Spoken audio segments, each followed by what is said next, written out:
Clement of Rome, Letter to the Corinthians Alpha, Episode 19. Gegraptai garhutos, kai agenata meth hemeras, enenken ka in, apaton karpon tes geis, thusian totheo, kai abel enenken kai autos apa, ton prototokon, ton probaton kai apaton steaton auton. In this episode, Clement continues to talk about the dangers of envy, and he cites as a biblical example the story of Cain and Abel from Genesis 4. Gegraptai. This is a third singular, perfect, passive, indicative, from the verb grapho, to write. We can tell it's perfect because of the reduplication and because of the lack of a thematic vowel between the stem and the ending. In addition, the perfect tense as a primary tense has a primary ending, tai. 4. It has been written, gegraptai, in the following manner, hutos. This is an adverb. And it happened, agenato.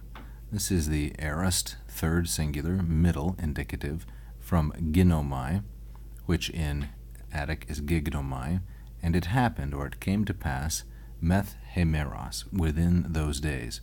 This is the preposition mata, and two things have happened, such that it has a theta here. First of all, the alpha has dropped off because of elision. The following word beginning with a vowel, the alpha is dropped. The second phenomenon is that the tau here has combined with the rough breathing, the aspiration on the beginning of the following word, and has been transformed into a theta. This process is called crasis, or mixing. It is marked by this little mark here, which looks like an apostrophe, but is actually called a coronis, or hook. And it came to pass in those days, Cain, Kain. This is not nominative, but it's functioning as the subject. It has no case, it's indeclinable, because it is from a Hebrew word, Cain enenken. This is the aorist of the verb pharaoh, which is highly irregular. It's a third singular aorist. And it came to pass in those days, Cain brought, enenken, apa ton karpon, from the fruits, ton karpon in the masculine plural genitive, as the object of the preposition apa, from the fruits tes geis, of the field or of the earth, he brought thusion, a sacrifice. Thusion is feminine singular accusative as the direct object of enenken. This noun is cognate with the verb thuo, which means to sacrifice, and so thusion is a sacrifice. He brought a sacrifice, to theo, masculine, singular, and dative, indirect object. He brought a sacrifice to God. Kai Abel enenken, and Abel brought. Notice the repetition of the verb enenken, which is from Pharaoh, just like the first one. It's the same verb. So in this respect they are the same. Enenken, enenken. The word order has been altered slightly so that the subject Abel, also indeclinable, precedes the verb, whereas in the first clause, the first colon, the subject Kain, indeclinable, follows the verb. And Abel brought also himself. Autos here in the masculine singular nominative is intensive. It is equivalent to the Latin ipse, and it's modifying Abel.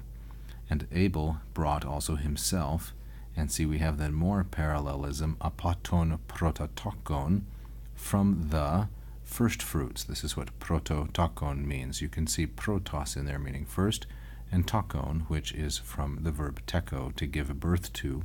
Tokon means offspring, from the first offspring, ton probaton, of the flocks.